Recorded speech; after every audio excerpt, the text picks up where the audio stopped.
Doctor Mohammad ইউনূসের উদ্দেশ্যে এখান থেকে আমরা আওয়াজ তুলছি যে যতক্ষণ অব্দি পার্বত্য চট্টগ্রাম ভারতের অন্তর্ভুক্ত না হয় ততক্ষণ অব্দি সেনাবাহিনী পার্বত্য অঞ্চল থেকে প্রত্যাহার করতে হবে। 3 নম্বর, যতক্ষণ অব্দি পার্বত্য চট্টগ্রাম ভারতের অবিচ্ছেদ্য অংশ কিংবা ভারতের অন্তর্ভুক্ত হচ্ছে না ততক্ষণ অব্দি সেখানে সেনা শাসন এবং গণহত্যা বন্ধ করতে হবে, না হলে এই আন্দোলন আমাদের জারি থাকবে। আর সেখানে যারা আমাদের ভাই বোন, আমাদের জাতি ভাই, বাংলাদেশ পার্বত্য চট্টগ্রাম, খাগড়াছড়ি, দিঘিনালা, পানছড়ি পার্বত্য এলাকাতে যত সংখ্যক আমাদের ভাই বন্ধু রয়েছে, আমি ওদের উদ্দেশ্যে আওয়াজ তুলছি এখানে আমাদের আজকের এই পেচারতল থেকে আগামী দিন আপনারা যদি খণ্ডিত না হয়ে একত্র হয়ে যদি আপনারা কাজ করেন তাহলে আমরা আপনাদের পিছনে আসি। যদি ওদের আন্দোলন বিসমিল্লাহির রহমানির রহিম। আসসালামু আলাইকুম প্রিয় দেশবাসী, আজকে এমন একটা গুরুত্বপূর্ণ বিষয় নিয়ে কথা বলবো আপনাদের সাথে। দেখুন, আমরা স্বাধীন সার্বভৌম বাংলাদেশ না, আসলে কি তাই? 54টা বছর 71 সালের পর থেকে এ পর্যন্ত একটু ভালো করে যারা দেশ সম্পর্কে ভাবেন, যারা দেশ নিয়ে একটু স্টাডি করেন, গবেষণা করেন, উদ্ভূত পরিস্থিতিগুলো একটু অ্যানালাইসিস করেন, তারা বুঝবেন। আমি বলতে চাচ্ছি, এই যে 24 তারিখ রাত্রে যে খাগড়াছড়ির যে ঘটনাটা, একজন স্কুল ছাত্রী কিশোরীকে গণধর্ষণের অভিযোগে যে একটা তুলকালাম একটা কাণ্ড ঘটানো হলো পাহাড়ি এলাকাটাকে অস্থির করার জন্য। আজকে আমাদের সকালবেলার লিড নিউজ, আজকে আমার দেশ পত্রিকার লিড নিউজ, খাগড়াছড়ির মারমা কিশোরীকে ধর্ষণের আলামত মেলেনি। অর্থাৎ ওখানে ওই কিশোরীকে কোনো ধর্ষণের ঘটনাই ঘটেনি। সেইটাকে কেন্দ্র করে 4টা দিন প্রায় 200 বাড়িঘর, দোকানপাট, এগুলোতে লুটপাট চালানো হলো, আগুন দেয়া হলো। আমাদের বিজিবি এবং আর্মি পুলিশ সদস্য মিলে প্রায় 55 থেকে 56 জন আহত। পাশাপাশি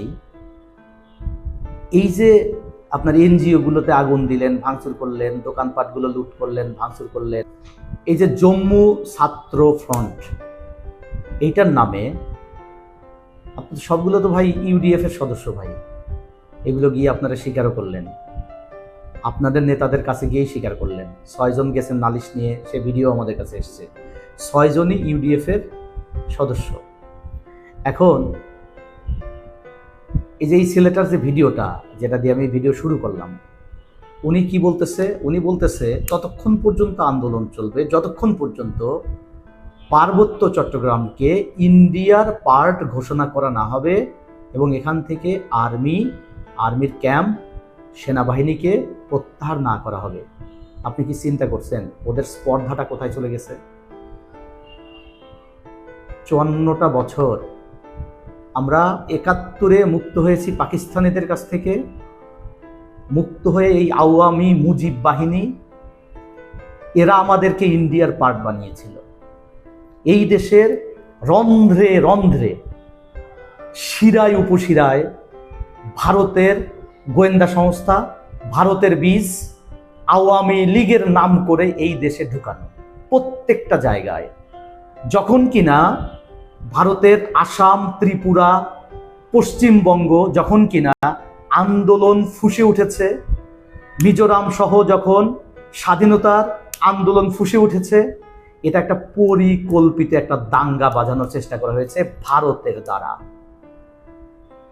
আমরা এদেশের সাধারণ মুক্তিকামী বিপ্লবী ছাত্র জনতা, সাধারণ জনগণ, আমরা চাই এই দেশে ইন্ডিয়ান কোনো হেজিমনি এখানে প্রতিষ্ঠিত হতে আমরা দিব না।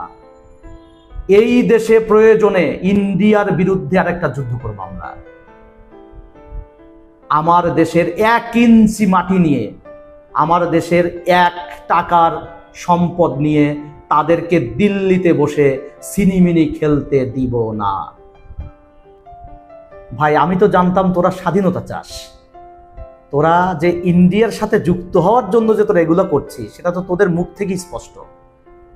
তোরা স্বাধীনতা চাইতি, মেনে নিতাম, তোদের কথা শুনতাম, তোদেরকে ডেকে নিয়ে এসে তোদের দাবি দাবা শুনতাম, তোদের কি কি সমস্যা সেগুলো শুনতাম, আমরা সেগুলোর পূরণের ব্যবস্থা প্রশাসন করত। তোরা কি বললি, ইন্ডিয়ার সাথে একীভূত না হয় ততক্ষণ পর্যন্ত সেনা প্রত্যাহার করতে হবে, ততক্ষণ পর্যন্ত এখানে তারা কোনো সেনা ক্যাম্প তারা রাখতে চায় না, তাদের আন্দোলন চলবে। তোদের আন্দোলন তোদের পোগা দিয়ে বোঝা দেব। ইন্ডিয়ার সাথে একীভূত হবা এই জন্য, ইন্ডিয়া থেকে মাল পাও এই জন্য, তোরা ইন্ডিয়া চলে যা, তবু বাংলাদেশে থাকার কোনো অধিকার নাই। আজকে নিজের দেশের নিরাপত্তা তারা নিশ্চিত করতে পারে না, নিজের দেশের সংখ্যালঘুরা প্রতিনিয়ত অত্যাচারিত হয় ওই আরএসএফ এবং ওই বিজেপির গুন্ডা বাহিনী দ্বারা। মুসলমানদেরকে শত শত পুড়িয়ে জ্বালিয়ে হত্যা করা হচ্ছে, দিনে দুপুরে তাদেরকে আগ্নেয়াস্ত্র দিয়ে পিটিয়ে মারা হচ্ছে, সেখানে কোনো নিরাপত্তা তারা দিতে পারে না, তাদের একটা রাজ্যের উন্নয়ন তারা ঘটাতে পারে না। তারা এসে আমার দেশের ভিতরে পরিকল্পিত পেইড এজেন্ট দিয়ে দাঙ্গা হাঙ্গামা বাঁধানোর চেষ্টা করে আমাদের রাজনৈতিক অস্থিরতা সৃষ্টি করবার জন্য, যাতে করে বহির্বিশ্বে দেখাতে পারে যে আমরা ভালো নাই, আমরা আওয়ামী লীগ সরকার ভালো ছিল, আমরা বিএনপির সময় ভালো ছিলাম, আমরা আওয়ামী লীগের সময় ভালো ছিলাম, আমরা ওই আরেক স্বৈরাচার এরশাদের সময় ভালো ছিলাম। এই তো আপনাদের এজেন্ডা। আপনাদের এজেন্ডা আপনারা যেখান দিয়ে প্ল্যান করেন ওখান দিয়ে ঢুকাই দিব আমরা। এই দেশে ইন্ডিয়ার কোনো দাদাগিরি এই দেশে মেনে নেওয়া হবে না। এই ঘটনায় জড়িত প্রত্যেকটা ইউডিএফ এর সদস্য, এই যারা জম্মু ছাত্র ফ্রন্ট নাম দিয়ে যারা এই তুলকালাম কাণ্ড, যারা এই নাশকতা তৈরি করলেন, 4টা দিন ধরে আপনারা যে জ্বালাও পোড়াও, মানুষ পিটানো, আমার আইন শৃঙ্খলা রক্ষাকারী বাহিনীকে পিটানো, আর্মিকে পিটানো, আর্মির গায়ে হাত তোলা, আপনারা বিজিবির গায়ে হাত তোলা, এই কাজগুলো যারা করলেন একটা মিথ্যা ঘটনা সাজিয়ে, তাদের সর্বোচ্চ শাস্তি দাবি করছি।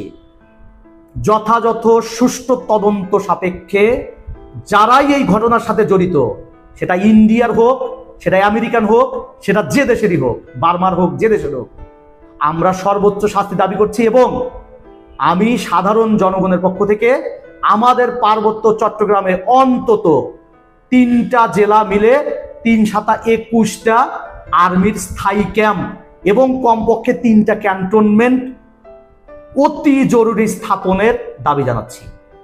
Thank you very much. আর আমরা বিপ্লবী ছাত্র জনতা যেমন করে জুলাই ঘটিয়েছি না, দুর্দান্ত প্রতাপশালী সেই ইন্ডিয়ান চামচা খুনি হাসিনার রেজাইমকে লাথি মেরে ইন্ডিয়ায় পাঠাইছি, ঠিক ওরকম করে এখনো উদ্বুদ্ধ যে কোনো পরিস্থিতি মোকাবেলা করতে আমরা 8 থেকে 10 কোটি বিপ্লবী ছাত্র জনতা সর্বদা প্রস্তুত আছি। ইনকিলাব জিন্দাবাদ, বাংলাদেশ জিন্দাবাদ।